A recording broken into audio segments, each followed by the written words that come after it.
nice.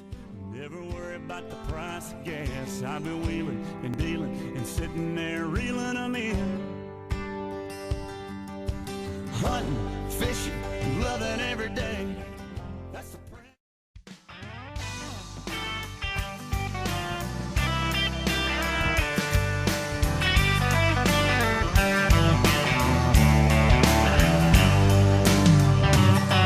spend my days in a lazy boy in a mansion on a hill, or catch a fast train straight to New Orleans, or a slow ship down to Cozumel.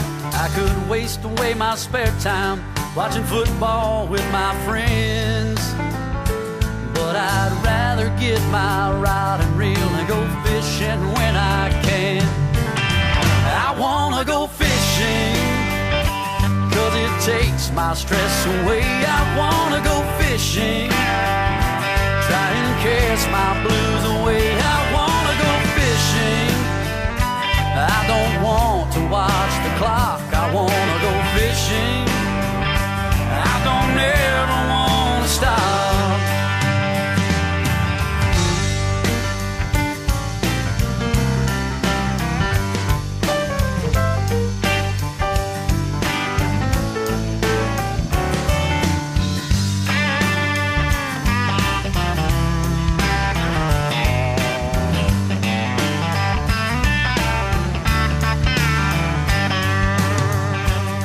There's nothing like a morning bite when the fish are eating well, or a new crankbait that's running straight over a rocky ledge or tree that fell. A new shiny boat that I can tow to every lake that I can find. So when the weekend comes and the work gets done, I got one thing on my mind. I wanna go fishing, 'cause it takes my stress away. I wanna go fishing, try and cast my blues away. I wanna go fishing, I don't wanna watch the clock. I wanna go fishing, I don't ever wanna stop. I wanna go fishing, 'cause it takes my stress away. I wanna go fishing, try and cast my blues away. I wanna go fishing, I can't wait to leave the dock. I wanna go fishing, I don't ever wanna stop. It's what I love, it's number one on my list of things to do. I wanna go fishing, that's what I wanna do.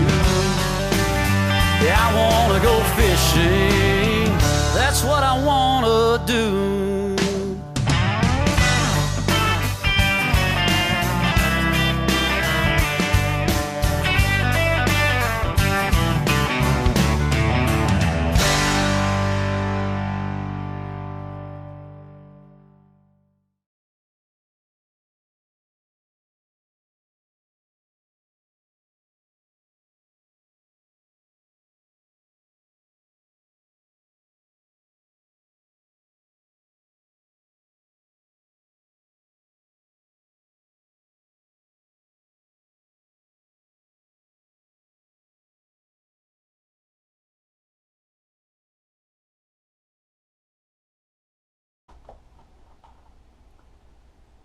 Hello YouTube, this is Adam from Georgia Bassin. Today I'm just going to be talking briefly to you about my catfish setup, what I like to do when I'm fishing for catfish, and some techniques I use.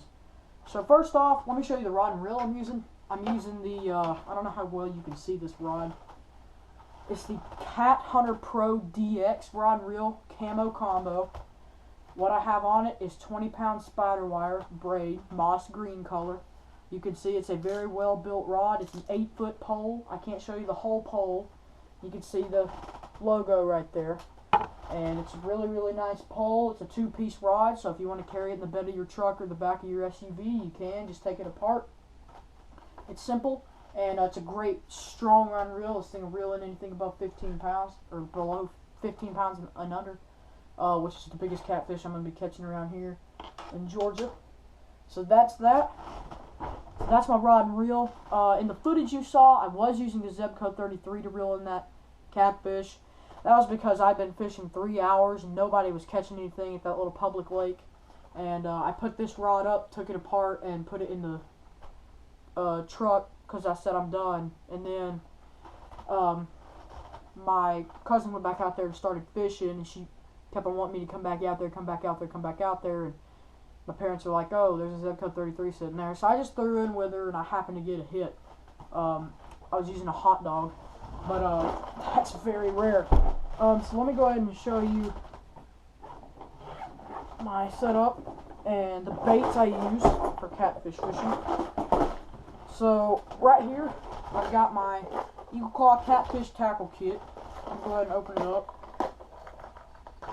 So all I've got is a bobber, just a basic little bobber. I've got my split shot sinkers that I need more of. I got catfish pliers. There, you gotta have some catfish pliers. I got circle hooks, which I don't really use a lot. And then you got this little booklet that just talks about different types of baits that you can use. I got a stringer. I got this alarm that goes off if they are biting your hook. Here's the treble hooks. Got 2 left. Or actually 3. Here is these, which I don't use these a lot, but they're there. So that's my catfish tackle kit. Now I'm going to go ahead and show you the baits, and I'll go over some techniques at different times of the year. Okay, so here's the baits I use to I fish for catfish. One of the baits I use are these. You probably heard of them before. If I can even get them out of here, I'm breaking it. It's the Gulp catfish chunks. Right here, I've got 2 different kinds. They're supposed to be really, really good fish attractants. The reason why there's less of them, they stink, but catfish like it, so good. The reason why there's less of them is because they're supposed to be better attractants. That's really why. So those are the baits I use right there. I also use hot dogs and night crawlers. Those work very, very, very well. Probably my favorite bait to use is probably going to be a hot dog. And I like the Gulp chunks and then night crawlers. That would be a last choice of mine. They're still pretty good though. So now let's talk about techniques. Basically, catfishing, there's really no technique involved. Basically, all you have to do is just throw it out there and let it sit on the bottom. You really do need a rod holder, which I have one, I just don't have it out with me. You really need a rod holder if you're on the bank, and if you're on a boat, just put it in the rod holder there. Because you can't just fish for catfish like you do bass or bluegill or crappie or anything like that. You have to let it sit. But really in the summer, in the winter, you want to get as deep as possible because they're going to be in the deeper water like any other fish in the cold and hot. Right now it's about to be January, so they're out there in the deeper, colder water. So you want to throw it out there as far as you can. If you're using a hot dog or chunk, don't sling it because your bait will fly off. Just pitch it out there. And if you've got a good rod like this one and enough weight, it'll go pretty good far, pretty good length. So just throw it out there, let it sit in the deepest part you can get it. Let it go all the way to the bottom, let the line out until it starts slacking up right here. And then you just let it sit there. And you'll usually get a bite. Now in the spring and the fall, they may be around the banks, near rocky points, or by weeds looking for prey. So what you want to do is maybe in the spring, you want to throw your bait by a rocky point or by the bank, because a lot of times catfish will be up on the bank in the spring and fall looking for something to eat. So throw it up by the banks and you'll usually get a hit that time of year. But really, as far as what you have to do besides that is just sit there and let it wait. It's patience is really what's involved in that. So really, that's it, guys. That's all I got for you. I'll be making some more videos on bass fishing. Probably soon. Winter techniques of bass. So I hope you guys enjoyed the footage. I hope you guys enjoyed the video. And we'll catch you guys next time. And yeah, God bless and stay outdoors. Thank you for watching. If you like this video, please drop a like down below. Also, please follow us on Twitter, Georgia Bassin or at AM Outdoors. Or if you have any questions, please shoot us an email at fishingbros99@hotmail.com. And remember, God bless, stay safe, and get out there.